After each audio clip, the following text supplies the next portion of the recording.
Welcome back to Silent Sales Machine Radio. We are your co-hosts. I'm Brian. And I'm Robin Joy. And this is Coach's Corner. Hey, Brian, how's your week going today? This week? Or how's your week going today? How's my week been going? Yeah, it's great, actually. Yeah, having a lot of fun. All right. You? I know you've been like slammed. I have been getting to do my favorite thing a lot lately. A lot of coaching, huh? Yeah. I really love it. Mm-hmm. I've been getting to do a lot of that the last couple of weeks. That's awesome. Yeah. I can tell because you're all glowing when you're finished with coaching. Yeah. I have a lot of fun. Yep. Good. People give me a lot of energy. They do. Yeah. Well, I want to tell you about this little experiment I ran here recently. Yeah? Yeah. You know, we built this thing called the Arbitrage Studio, which is like an FBA flight simulator. Yeah, that's in beta right now, isn't it? It is in beta. Yeah. Well, I turned an AI agent loose on the simulator with no instruction, and I said, have at it. And I gave it the hardest mission that we have in the simulator. Oh, yeah? What does that look like? Well, okay, so I figured if I just point AI agent at this thing cold with no hints about what was going on, no explanation of what the business loop is or anything like that. Like basically, here's a browser. He doesn't know what the 3-step check is. He has no idea what anything is. Okay. He had $1,000. The thing. The agent had $1,000 in simulated capital and 26 weeks. Okay. To try and double his money. So half a year. Yeah, half a year, 6 months. This is 6 months. Like, this is what a lot of people want to do. They want to come in and they're like, so I made this particular mission myself to see if it could be done. Because I know we've started with a lot of people with very low amounts of money, and you can start with very small amounts of money. But if I'm going to be 100% honest, like that doesn't cover, that's only for product. Right? Yeah. Didn't cover any of the expenses like Keepa or anything like that. Sure. Right? Your Amazon subscription, things like that. So anyway. So you just watched. You just watched this happen. So I just watch it. Well, what happened? So 26 weeks.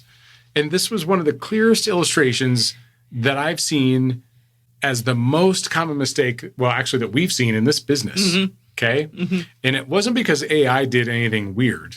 It was really just following what everyone would do. So everything that it did was completely recognizable to me. Like, I know exactly what they're going to do here. And I know what they're going to do there. And not that I know all, just that we've seen this so many times, right? We've seen it a lot. Yeah. Right. So basically, I just want to give you a little bit of background. This is Claude Cowork. Claude Cowork has a desktop agent, if you will, and it runs in its own little virtual machine, but it can see your web pages and stuff like that. So I pointed it at the web page that is the simulator. And what Cowork figured out how to do was to run the basic loop on its own, and that loop was launch tests, wait, check on the conversions, and proceed. And it took a very conservative approach because the capital was really tight. Yeah. Right? Yeah. But it built 8 healthy replens. Okay. 8 healthy replens. That's pretty good. In 8 weeks. And cash was growing. So, what else happened? Why do I have a feeling there's a but or another shoe? Well, it was a pretty good start, considering they didn't know what they were doing, right? That's a great start. Yeah, absolutely. I mean, we wish that we could see a lot of coaching clients do that. In 8 weeks, could find 8 replens, right? Sure. Okay. Well, and they wish they could do it in the time it took that simulator to do it in 10 minutes or whatever. Yeah. Well, that's the whole point of the simulator. Yeah. You compress the time, right? Okay. Anyway, but then here's the interesting thing. Yeah. It just kept testing week after week. It was doing new sourcing. It was buying new tests. And, they would pass into replens. But it never restocked one winner. And it reminded me of one. We've seen this before. One very specific coaching client who I was like, oh, she's all about the thrill of the chase. Yeah. Right? I can think of another couple more recently that are all about the thrill of the chase. And that gets boring when you're replenishing, right? Yes. So we see this. Okay. So. Yeah. In fact, I was having another conversation with a different coaching client last week, a little bit off script. And he goes, this is so boring. This is so boring. And I get into these situations where I'm like, what should I do here? And I think, I always ask myself, what would Brian do? Which I was very complimented by. Yeah. But at the end of the day, he's like, Brian would tell me to keep it boring. And he's exactly right. Keep it boring. Is he trying to say that Brian's boring? Yeah, probably. Yeah. That's okay. That's kind of what we're shooting for, right? Yeah. It's not a shocker. How many times do we hear no news is good news? Yes, right. Well, anyway, the other thing I wanted to just take a moment to point out here, and I know you brought this up before, but the way that we look at your testing engine is it's really like the R&D department of any business. Right. This is the research and development. And that research and development department or group is always looked at as a cost center. They're not expected to generate profits. Right. They're expected to try things, see if they work, find which ones do work by putting them through rigorous tests. So then how do you make your profits?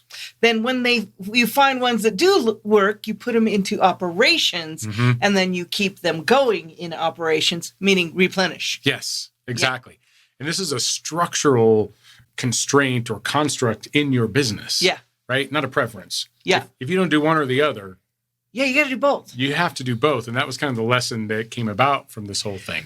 Right. We see it both ways.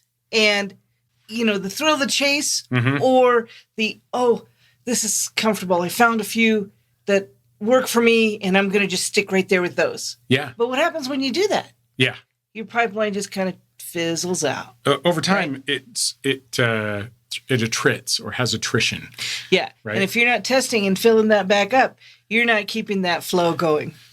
So, yeah, the long and short of it, if you just wanted to end the podcast right now, would be you have to test and you have to replan. That's the whole thing, right? There's a little bit more in between. We put a lot of words in there. Okay. So anyway. So what happened with this agent? So he just kept, sorry. Yeah, we call him Claude. So that's the reason I say he. He has a woman's voice, though, so it's weird. Yeah. So he just keeps testing new ASINs, until he runs out of money. Yeah. It literally gets down to like $6 in his account. Yeah. Which is totally fine with me. I believe that money sitting in your bank account is lost lost profitability, lost potential. You got to keep that money working. Opportunity cost, right? Yep. You got to spend money to make money, and that's never been more true than it is in this business. Yeah. Oh, I agree. Yeah. So anyway, $6.24. Does that sound familiar? Like. Okay, been there. Yeah, right. Embarrassingly so. We've all been there. Right? Ask me how I know. Yeah, that's not a fun place to be. But when it's about spending your capital, it is a good place to be. Right. Right. Okay. So everything that was happening here was completely familiar. I've seen this before. You've seen this before. And then Claude got it figured out. And he's like, "Oh, I don't have any money left. I better." So you didn't have to teach him. No, he totally figured it out on his own. Yeah. Okay, what did he do? How did he get out of this? Well, so just first of all, he was over testing and not replenishing, right? Uh-huh. The version that we see more often than that is the exact opposite, which you alluded to a minute ago, which is test, find 4 or 5 replenishables and just sit on those things, right? Like you're trying to hatch some eggs. Yeah. And you replenish faithfully. You're going to protect it. Yeah. These are my ASINs. Nobody gets to see them. They're all mine. Right. Yeah. Right. But you stop testing. And then I don't do, I just do that. And then, one of those went bad. Amazon pulled that one from the catalog because there was something wrong with it. And that's when we hear the, because there was nothing coming.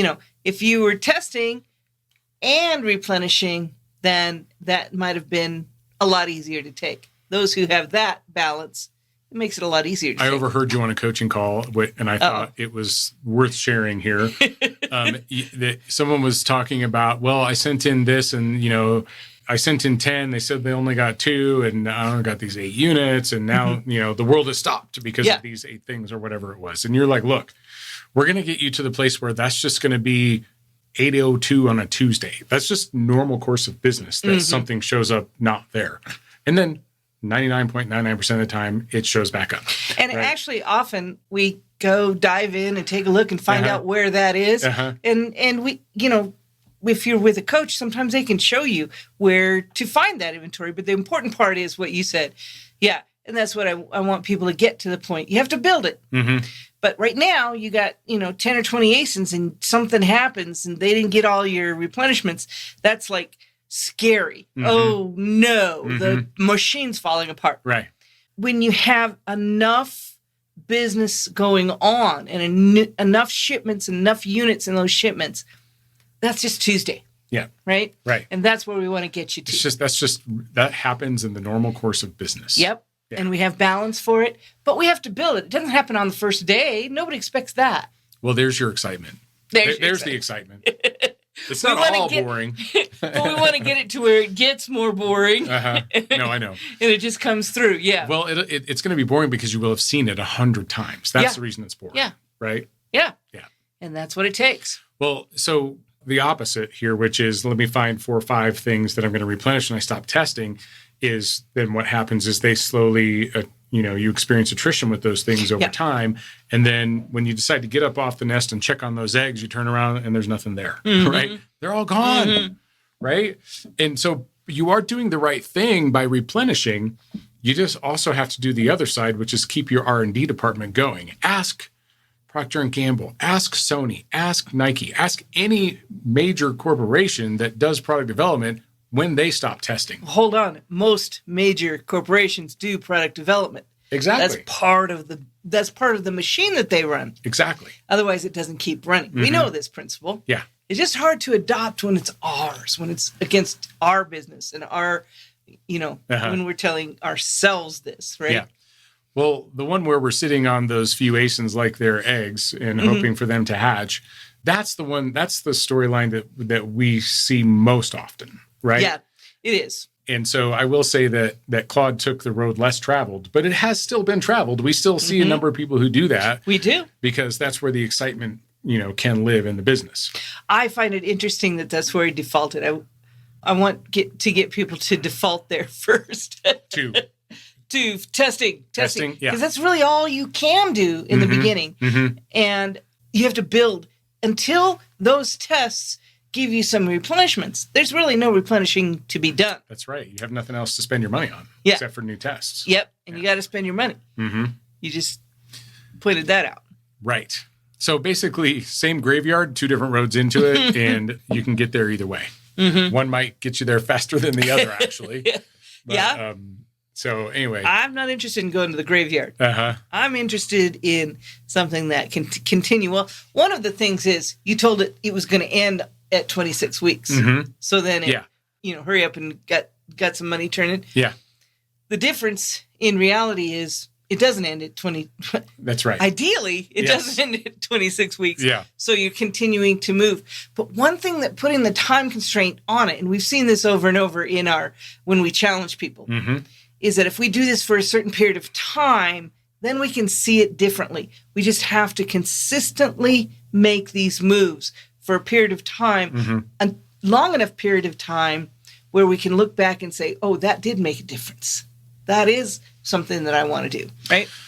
Well, I mean, it's a great point. And we never start out in this thing thinking that we're only going to go 26 weeks. But this is one of the missions that we put into the simulator on purpose because, and there's a lot of different possibilities that exist in there that you could execute on, but for 2 reasons. I said one purpose, but for 2 reasons. One is one purpose, 2 reasons. That we can experience those 26 weeks. Don't do math on camera. Sorry. I'm sorry. I'm not supposed to do that on the podcast. This is our life. Yeah. Please continue, dear. 26 weeks. Yes. In 30 minutes. Aha. Okay. 26 weeks in 30 minutes. You got it. I couldn't say that enough times.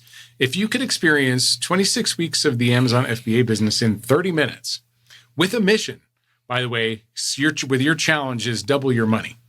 Do you think you could do it? Well, that's why it's almost like a video game, right? You get in there and you see if you can do it. You think, oh, these are all my ideas and how I think this is all going to work. I got this all figured out. But it may or may not. And you may learn a lot by just trying that. In the simulator, money is no object. Yeah. It's fake money. Right. But it's also fake consequences. But you're only allowed so much money to play. It's monopoly money, right? Yeah, monopoly money. Yeah. Yeah. Well, that particular mission has the lowest. It's the hardest mission, and I did it on purpose because I've been challenged that you couldn't start a business on $1,000, and I've done it. I mean, not in real life. I haven't done it on $1,000 in real life. I did it on $3,000 in real life. Yeah, that was the number you started with? That was the number I started with. But I've seen people start with less than that, including our nephew. And there are so many dollar products that you can actually get started with. The challenge is when you do find those replens, you got to it takes a lot more replens, to really build up that revenue. But at scale, it works just fine. Well, everybody knows there's going to be a challenge if you start with less money. That's a challenge. And how do you do that is we usually just, start with lower cost items so you can get more of them in there to make more sales, to build to the point where you're starting where a lot of people do start. But there's a certain point where if you have unlimited funds, that doesn't really help you because the three governors, right? They either have a governor of time, money, or ASINs. Yep. A lot of people have all three. Some people have one of the two or one or two of them. Some people have enough money. They don't have a limit on that. Some people don't have a limit on time, really. I mean, time is always limited in some way, but they have enough. But everybody has the limit of ASINs. You can't start without that governor in place. Well, let me challenge you on that. All right. Challenge you with. We're going back to the very early days of the podcasts, okay? The episodes, because I've been a firm believer in the three governors. Of the Coach's Corner podcast. Yeah, Coach's Corner podcast, yeah. A firm believer of the three governors, time, money, and ASINs. Yeah. Because they have historically been the three main things that will hold a business back. The obstacles you have to overcome, the things you have to find more of. I think I can solve for two of them right now. Oh, yeah? All right, go for it. So ASINs, I've solved with ungating solved. Okay? Yeah, that's true. So then you tell me about that. So what we do is we've got this huge list of known good brands that what happens is new sellers are approved to sell way more brands than they think. It's hard to find. Because why? You're looking for a needle in a haystack. Yeah. Why are you looking for a needle in a haystack, Rob? We had this conversation last night. There are 1.4 billion ASINs to look through. Yeah. And you may or may not be in the right area. Exactly. Like, how do we narrow that down? Right. So what we help you do is dial that in on two fronts. Number one is here's some known good brands that we can run through a checker, a bulk checker to check your approval status. So we're going to start from a correct brand, not just a bunch of brands and see if we can tell if they're correct or not. Right. So we kind of turn it upside down. I love turning it upside down. Know, right? Start from the brand portion. Okay. So what I've been experiencing with, I'll call them my beta testers of this particular solution, is that most people, even brand new accounts, are coming back with several hundred to 600 or 700 approved brands. Day one. On day one. Like you haven't sold a thing. Yeah. And you have that. Okay. Yeah. Now, these are national brands. These are not some, I've never heard of it. Can I just tell you how I'm not even sure if it's a real brand. Can I just tell you how we got there? Yeah. You know how we got there, but I know how we got there. I'm going to tell everybody else how we got there. Okay. Yes, please tell everyone else how my idea. Yes. What? I'm just kidding. We scoured these national and regional and even well-known smaller regional stores for the brands that they carry. While I can't guarantee every brand on the list, I can tell you that the vast majority of them have been vetted to a very large... They're at least good enough for us. Absolutely. I would, yes. Now, am I still going to put eyeballs on it when I actually go to sell the listing? Yeah, I always want to make sure the listing's correct and everything. People to do their own due diligence? Yes, absolutely. You should. Do not take anything anybody tells you blindly. You should always research it yourself. It's your business. Yeah. Okay. So and when Amazon comes knocking, you say, well, Brian and Robin Joy said... They don't know who we are. They don't care. Okay, you've qualified. Now, what are you trying to tell us about these brands? So let's say you come up with 400 brands. What you do is you reverse mine those brands in Keepa. What does that mean? So you do a Keepa Product Finder search and you say, show me all the listings that are in the catalog for this brand and this brand and this brand and this brand and all 400 brands. And where did you get those brands? Came from the lists that I'm talking about. The list of sources from the source, what the trusted source calls that brand. Right. What the stores who sell those brands call them. Yeah. Right? Okay. Now, there's, we're not getting into the whole GS1 thing about what's the right, whatever. There's a level of detail there that I have to gloss over here. Okay. Yeah. But the point is that when you are reverse mining these brands in Keepa, you will turn out tens of thousands of listings. Now, what do you do with that? Then we sourcing solved. I already covered that. I think we already covered that. But sourcing has been solved too. So what I'm saying is ungating and sourcing have been solved. So that covers ASINs. Yes. Okay, the ASIN constraint. It does. The other constraint, I don't know, I haven't completely removed it, but the time. Okay, the sourcing solved video, I match up over 10,000 ASINs in less than 10 minutes. Yeah. Okay, to sources that you know, love, and trust. These are sources that you pick. I mean, you decide what the source is, but I needed to show everybody what was possible with that. Yeah. Okay, I like what you're saying. And so you're trying to tell me that ASINs are not necessarily a governor. Exactly. Initially, like your first time out of the gate, I may not be able to do it in 10 minutes like you do because I need to understand what I'm doing. I need to break it down. I need my coach to show me what your thought process is. I do this 20 times a week. Yeah. So I'm pretty good at it. But pretty quickly, like way more quickly than it used to be, you get there where you're just filling up your database, filter for what you need, moving on. And that's where the lead vault comes in so handy in 3B Mercury, because I need a place to store all that stuff. Because when I start having hundreds of thousands of matched ASINs, where do I put them?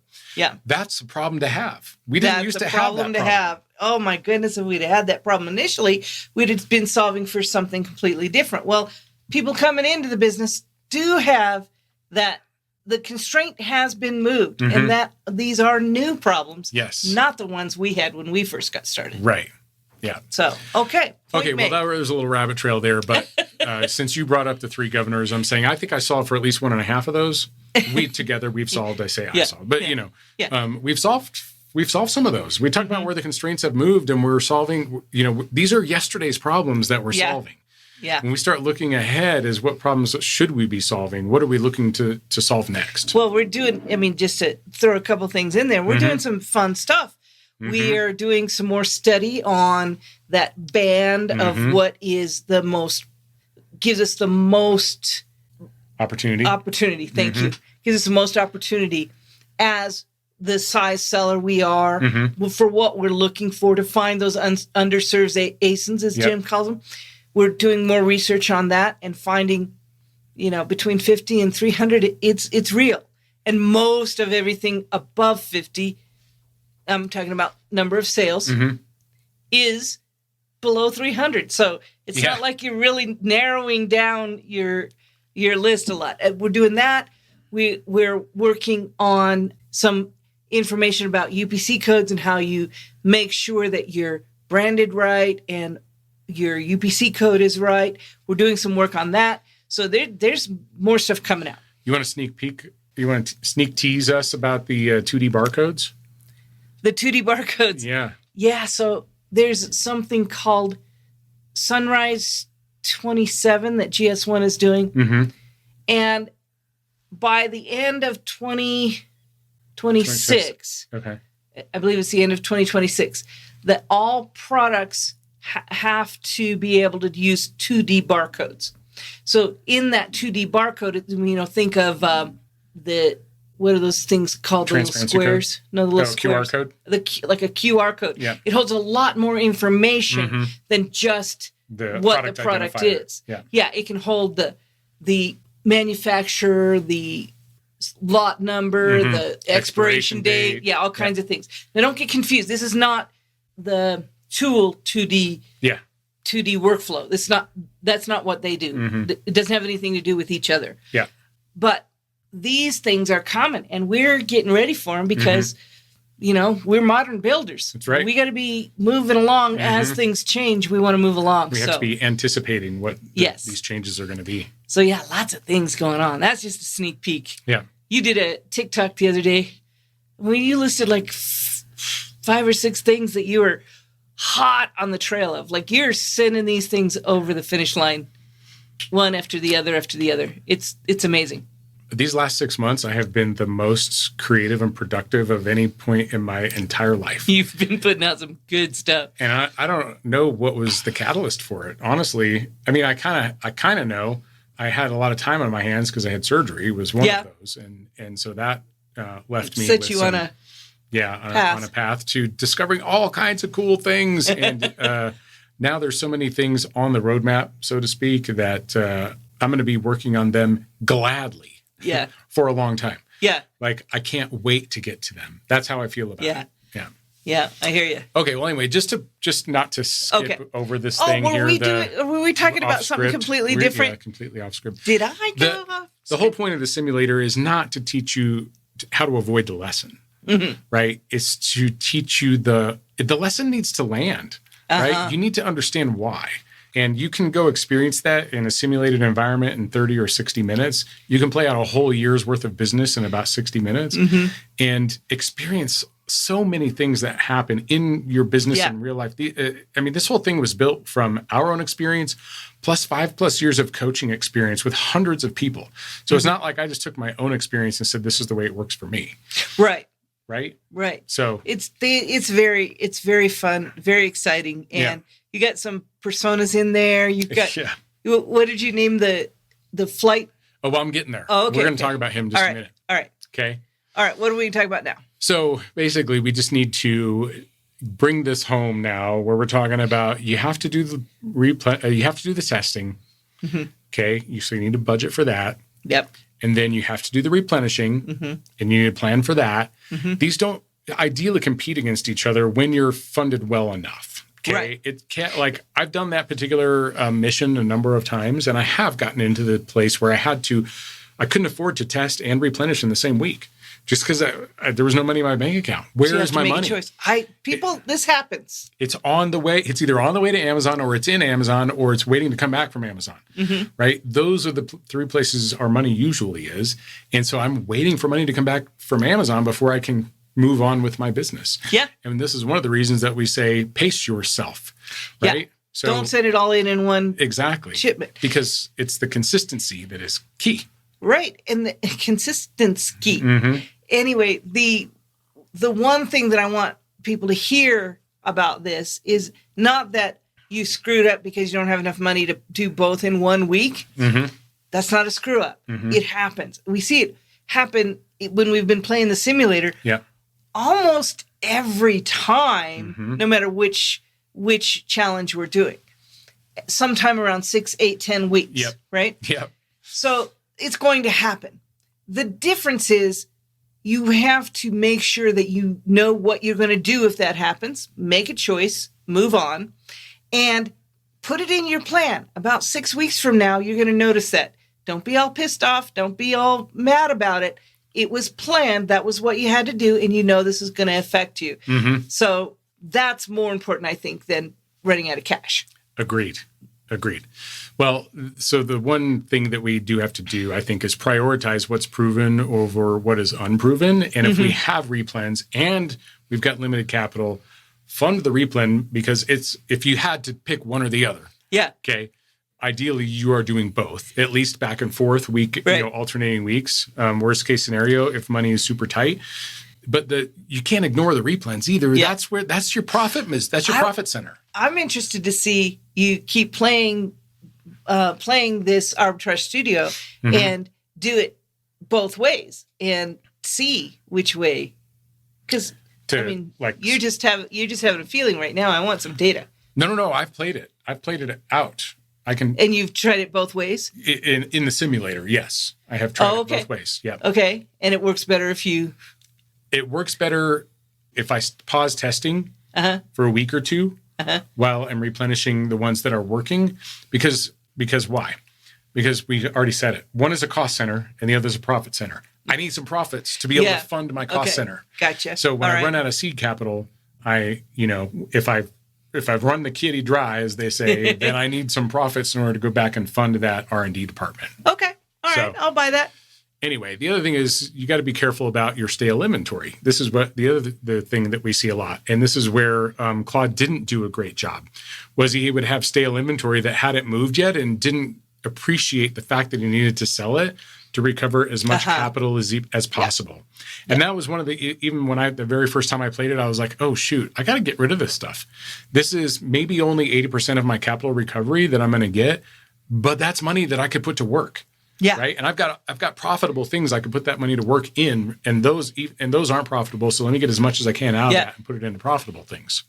So the actionable lesson here is we have to look at both sides. Absolutely. What needs to be restocked? What tests have been sitting around without converting?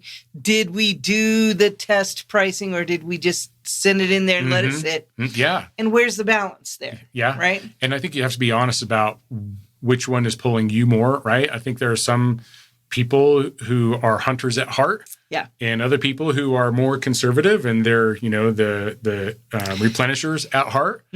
So figure out which one you are, and then be deliberate about the opposite. Yeah, keep working that in and doing those drills, because you need both. And schedule it in. I know you're big on schedule. Yeah, schedule it in. All right. Well, the timing. Here's one last thing that took place, and this is unusual in that it's a timed, there's a limited amount of time that this mission lasts, which is 26 weeks. What happened was the agent placed a pretty large restock order in like week 22 or 23, and so or had that much inbound. When the game ended, like about $1,100. And this is the game that's going to end in 26 weeks. Yeah, so week 23, and it ends at the end of week 26.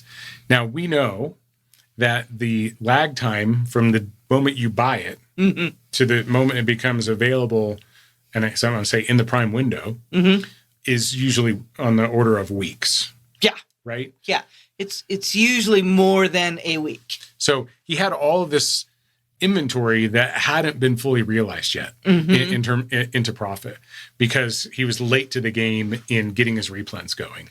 And so the next time, his business value was there. Yeah, the straight up business value was there, but just not the profit that came along with it. And if he's averaging 35% return on investment, or 30% or whatever, then add that onto that $1,100 or $1,000. That would have been that much more business value that he was unable to realize because it was stuck inbound at the time the game ended. Yeah. And at the time, and I've since revised this mission, but at the time, the mission was to see how much business value you could get at the end.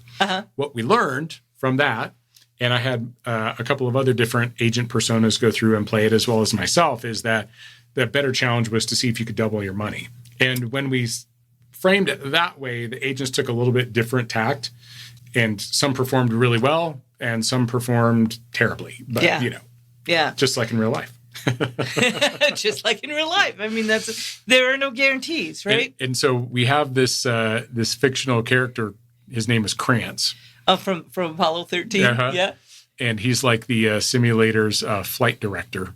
Yeah. And he delivered the verdict to Claude Cowork at the end of his mission. And the verdict was, you broke even. That's not nothing. Most people lose money starting this small, but breaking even isn't a business. It's a hobby. Ooh, ouch.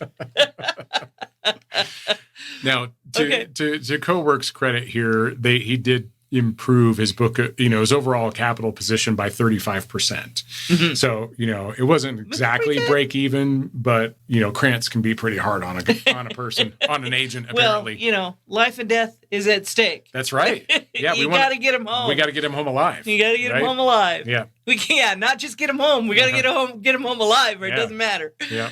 All right. So do you have a quote for us today, Brian? I do have a quote. Well, first of all, let me just say thank you for indulging me on the whole simulator discussion. Fun. It's so fun watching you play that. So many legit business lessons that come out of that, both as they relate to Amazon and just business in general. I'm loving that thing. Yeah. Anyway, there is a quote I keep coming back to. I think it is very closely related to this, and this is from the famous Peter Drucker. Efficiency is doing things right. Effectiveness is doing the right things. Big difference there, isn't there? Uh-huh. Yeah, and that's the conversation we're having. Pretty much, right? Let's make sure we're doing all the right things, not just cherry picking which ones are, we want to do. Well, Cowork was efficient. Yeah. He was super efficient. It ran his testing operation with real discipline. Test, launched tests and evaluated tests and made decisions on test. That part of the business. I could get more people to do that. I know. That part of the business, he was doing just fine. Yeah. So not just the right things, but all of the right things. That's Again, right. I restate, that's the important part, the lesson here, right? Yeah. So he was super efficient in the cost center side of the business, but the profit center sat empty. So you could be super disciplined and still be solving for the wrong thing, right? You absolutely could. So effectiveness is knowing which department needs your attention right now and making sure that neither one goes unattended, right? So 30 minutes of simulator wrapped up in one quote. Well, that's usually the way it goes for us, right? We spent 40 minutes saying what we could have said in one quote. Oh, and now you have the real quote. There's a different quote now than what you just said. What's your quote? No, that was the quote. Oh, that was a quote. Okay. Yeah. No, so I guess let's land this plane. Okay. Let's land this simulator. Let's land the simulated plane. So when you're sitting there wondering why your business feels busy, but the revenue just isn't showing up the way you expected, you know what cures that? Let's go test some more ASINs. Let's go test more ASINs. All right. Great to see everybody. Talk to you soon. Hey, thanks for joining us today. But before I let you go, I've got a great guest I want to spend a couple minutes with, Mr. Jeff Schick. If you haven't met him yet, he's our local expert for all things Amazon, e-commerce, eBay, Walmart, policy, and legal. He's always got a good tip for us. So what do you got for us today, Jeff? So I wanted to talk about CSM brand reviews. So a CSM brand review, it's a kind of a buzzword going around in the arbitrage community right now. You know, to make it not sound scary, what it basically is on certain highly counterfeited brands, Amazon wants to make sure that their supply chains are good. And so you may one day wake up to an email from the CSM brand review team, and you'll know that it's CSM because the email address they have you send documents to contains the letters C as in Charlie, S as in Sierra, M as in Mike. So CSM. And you'll see that. And so it's nothing to fear, but it is important to get your documents correct because it sounds straightforward if you read Amazon's emails. But so far, we've worked with, probably 20 sellers over the last couple of weeks here on CSM brand reviews, and it's never been as simple as just one email to Amazon to get someone reinstated.